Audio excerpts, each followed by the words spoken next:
And Senator Tuberville also tonight saying the Mexican government is still targeting an Alabama-based company and he's had enough. He and other lawmakers are now pushing new legislation they hope will put a stop to it. Your reporter Josh Gann in studio with more on how state leaders are working to protect Alabama businesses. Josh? Yeah, Steve, Brittany, Senator Tuberville says the Mexican government's aggression towards Vulcan is a flagrant violation of the United States-Mexico-Canada agreement. We're told this legislation would impose retaliatory prohibitions and punish any nation in the Western Hemisphere that unlawfully seizes American assets. It's called the Defending American Property Abroad Act. It would authorize the Department of Homeland Security to prohibit vessels from entering a U.S. port if they previously used a port, land, or infrastructure that has been illegally seized by a foreign nation in the Western Hemisphere.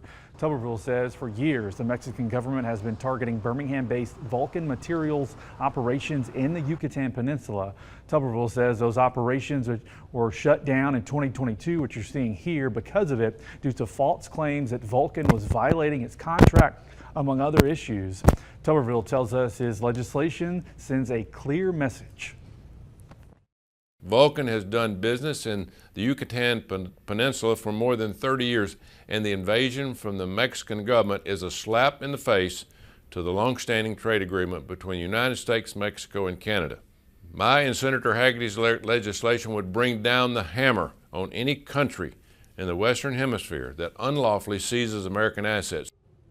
In a statement to WBRC, Vulcan Materials said they appreciate the support of Alabama's congressional delegation and also said in part, quote, the previous administration in Mexico used the military to invade our property twice, illegally shut down our operations, and robbed us of our property rights. This occurred after almost 40 years of being a valuable local partner and receiving numerous environmental and operational awards from the Mexican government.